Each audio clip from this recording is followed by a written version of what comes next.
A curtain of fire and smoke has enveloped Moscow. Ukraine just unleashed the biggest raid of the war so far. Hundreds upon hundreds of drones, glide bombs, cruise missile hybrids. Ukraine launched it all, as the largest attack of the war so far has sent Moscow up in flames and left its officials scrambling to hide the damage. But that isn't working. Information is getting out, and we have a lot of it. On May 17th, United 24 Media reported that a mind-boggling swarm of almost 600 Ukrainian drones had targeted Moscow and several major military-industrial facilities in the Moscow region overnight. That alone would be one of the largest aerial attacks on Russian territory since Putin launched his invasion. But there ended up being so much more. By the end of the attack, which lasted for almost a full 24 hours, Russia's defense ministry was claiming that its air defenses had intercepted 1,054 Ukrainian drones, 8 guided bombs and a pair of Ukrainian missiles, likely to be a Flamingo drone missile hybrid and a Neptune MD guided missile, the Kyiv Independent reports. Typical Moscow. Claim interceptions while your military facilities burn. What we're seeing here is the result of months of planning and hard work paying off for Ukraine. Over the last year or so, we've seen a massive spike in Ukrainian assaults against Russian air defenses. The logic behind these strikes is simple. Russia is a massive country. Even at the best of times, its air defenses are stretched. The more of those defenses that you destroy, the bigger the gaps become. Ukraine has had a plan for months now as it builds stronger and cheaper long-range drones, all while whittling away at Russian air defenses. Alexander Kovalenko, who is a military observer who works with the Information Resistance Organization, tells UKR Inform that Ukraine has known what it wanted to do from the off and is now in a position where it can shatter Russia's air defenses. If we speak about the destruction of the enemy's air defense systems, it's important to understand no such operation is carried out in a week, a month, or even a year. As early as 2022, Ukraine's defense forces began a gradual and systematic process of exhausting Russian air defenses, primarily on the battlefield, whenever opportunities arose, Kovalenko said. Bit by bit, Ukraine's weapons have improved. Now they're turning Russia into a blind empire. And that's not all. Supporting one of the largest strikes ever against Moscow were operatives on the ground who threw a little extra sand in the eyes of Russia's air defenses, helping to make what Ukraine did possible. Their work caught everybody, especially Putin, off guard, and it hints at a major problem that Putin has to deal with if he hopes to stop Ukraine from following up its massive strike with something similar in the future. A clever little trick helped make this massive attack possible. Stick with us and you'll find out what that trick was, but before we get to that, there's the important information to cover: the damage that Ukraine did with its record-breaking strike on Moscow. We'll start with an industrial complex in Russia's Zelenograd region. Located a little over 30 kilometers northwest of central Moscow, the industrial complex is named Elma Zelenograd and is one of Russia's most important manufacturers of electronics and microelectronics. These are the sorts of components that are used in practically every modern weapon that Russia uses against Ukraine, especially its missiles. And the technopark that Ukraine hit is reportedly home to over 150 companies that specialize in making electronics, measuring instruments, optical systems, sensors, and so much more. Now, the park is burning. Ukraine's drones were the culprits. Next up, we head to the Angstrom enterprise, also located in Zelenograd. This facility is responsible for manufacturing microprocessors, semiconductors, and microelectronics. We're starting to sense a little bit of a theme here. It seems that Ukraine is targeting the electronic facilities that make Russia's long-range missile attacks possible. And remember, all of these components are used in air defense missiles too. Even when it's taking advantage of the gaps that it's created in Russian air defenses, Ukraine is keeping one eye turned toward degrading them further. Ukraine is chopping away at the Russian tree, and Putin is watching as he draws closer to the call of timber! According to The Guardian, the Security Service of Ukraine, or the SBU, has claimed responsibility for this, and most of the other strikes recorded in Moscow through May 17th. A fire was reported at the facility, as the SBU labeled Angstrom a crucial part of Russia's entire military-industrial complex due to its role in the making of modern weapons. A supply chain was shattered in Moscow, and there is so much more to cover. Also on Ukraine's docket during the record-breaking aerial assault was the Raduga Machine Building Design Bureau, United 24 Media reports. Located in Dubna, that enterprise is responsible for building missile systems, including the cruise missiles that Putin has been using to attack Ukrainian civilians. Again, we see pieces of the puzzle coming together. First the components, then the missile manufacturers themselves. Ukraine's defense ministry issued an interesting statement to announce this and the other attacks we've covered so far. The war is returning to where it came from, the ministry declared, before following up with just a little tinge of mystery. Earlier, these facilities were protected by a large number of air defense systems, but something strange happened. Remember, we know what that something strange was, and we're going to reveal it soon. Before that, there was a lot more on the docket for Ukraine as it unleashed hell in Moscow. Also in the Moscow Oblast, the Solnechnogorsk fueling station was struck by Ukraine's drones. That facility is part of the Russia-spanning fuel pipeline infrastructure that is responsible for transporting gasoline and diesel fuel, both to Putin's patsies on the front lines and to oil terminals, where the fuel can be shipped off to other countries so the money continues to pour into Putin's war chest. Videos and photos from the scenes showcase damage as the flames rise into the air and a thick blanket of smog fills the skies. Astra, which has long been one of the most reliable Telegram channels reporting on what really happens when Ukraine's drones fly into Russia, has the evidence. It geolocated the strike to confirm that Ukraine did indeed hit the Solnechnogorsk facility. We also see videos and photos of the massive plume of smoke rising out of that oil loading station, including footage shot by what appears to be a passenger in a car who clearly took a risk to film what they filmed and get it out there. Anger from Moscow is sure to follow whoever shot that video. As for Astra, its video shows what appears to be several large storage tanks in flames. All that Putin can do is watch. More of his oil is burning, and that is yet another dent in the armor of the Russian war machine. And Ukraine wasn't done with Moscow yet. Sticking with oil, Ukraine couldn't resist yet another attack against Russia's oil refining capacity. SBU drones struck the Moscow oil refinery. Footage from the scene, once again published by Astra, showcases the burnt-out husks of buildings within the refinery, along with smoke rising from the facility. Video accompanying the image shows Russian air defenses rattling off rounds in the background before a large explosion is heard and the smoke rises. The facility, which has been wrapped in anti-drone nets since October 2024, is one of the 10 largest in Russia. It handles 11 million tons of oil annually, and it supplies about 40% of the Moscow region's fuel demands. We don't need to tell you why Ukraine struck this target. We've said plenty about Ukraine's campaign against Russian oil in the past. Still, there was more. According to the Kyiv Independent, Ukraine's drone strikes caused chaos in Moscow's airports. Almost 100 flights were either delayed or cancelled at the Vnukovo airport, as authorities shut everything down for fear of Ukrainian drones in the skies. At Sheremetyevo airport, the situation was even worse. About 200 flights were delayed or cancelled, and there was even more reason for that than there was at Vnukovo. Why? Well, Ukraine's drones appear to have had a target at Sheremetyevo airport. Also, just a day before the news broke of the record-breaking assault against Moscow, Ukrainian President Volodymyr Zelensky confirmed that Ukraine had destroyed a $40 million Beriev B-200 amphibious aircraft in a strike against the Yeysk military airfield, which is located on the coast of the Azov Sea. Satellite imagery confirmed that strike. Russia lost one of just 20 of these aircraft that have been built since it was put into production in 1998. It seems that Ukraine is targeting all of Russia's aerial power. Missile manufacturers and the companies that build the components needed for their work all went down in Moscow on May 17th. And Ukraine wasn't done there. Just for good measure, it attacked a few targets outside of Moscow in a rip-roaring rampage of revenge against Russia for all that it's done in Ukraine.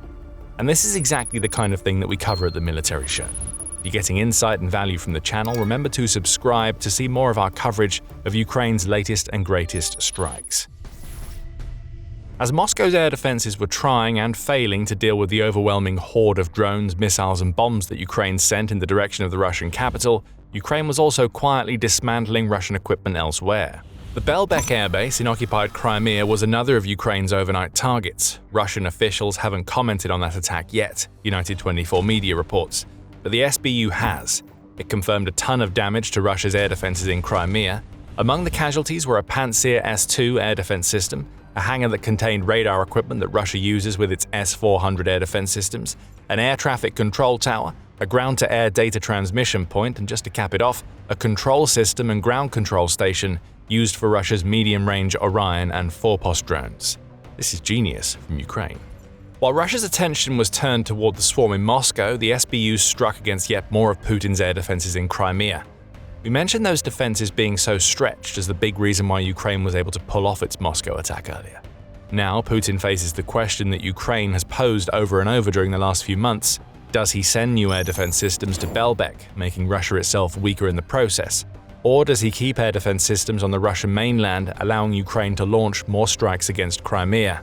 Either way, Putin loses, and that's exactly how Ukraine wants it. And there's one more bonus strike to report. The commander of Ukraine's unmanned systems forces, Robert Brovdy, couldn't resist getting in on the action. He confirmed that Ukrainian drones had traveled almost 1,000 kilometers to score a direct hit against a Russian patrol boat near the Caspisk region in Russia's Dagestan Republic as the swarm engulfed Moscow.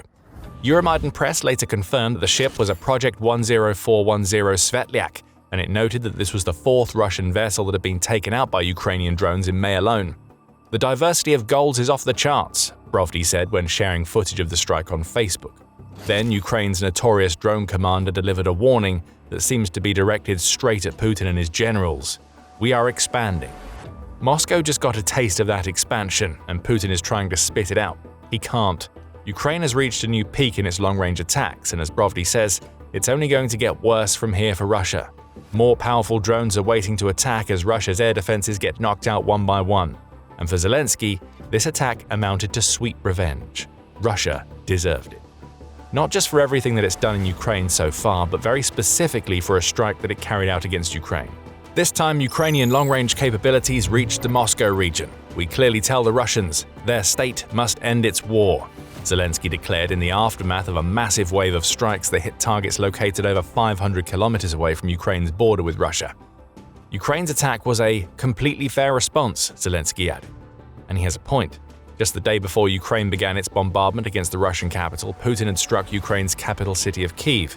Only it wasn't military targets that Russia hit, it was civilians. By the end of the massive May 15th strike against Kyiv, at least 24 civilians were dead, prompting a day of mourning to be observed in the city. Zelensky's logic was clear. A capital for a capital. Only Ukraine didn't purposefully target civilians as Russia did. Of course, those who listen to Russia would have no idea that the skies above Moscow are filled with smoke, as some of the most vital parts of the Russian military machine burn. By May 17th, Russia's Ministry of Defense was claiming to have destroyed 556 Ukrainian drones across several regions, including Moscow. That reported number practically doubled later on, as we reported earlier, and was expanded to include guided bombs and missiles. As is so often the case with Russia, it's hard to separate truth from reality. If it's 556 drones, this is one of the largest attacks Ukraine has launched against Russia. But if it's over 1,000 drones, along with bombs and missiles, it's not just one of the largest attacks, it's the largest strike launched by Ukraine up to this point in the war. Either way, the sheer scale of the blitz against Moscow was immense. One Russian military blogger named Alexander Kots laid it all out. For the first time, the number of downed long-range drones exceeds 1,000.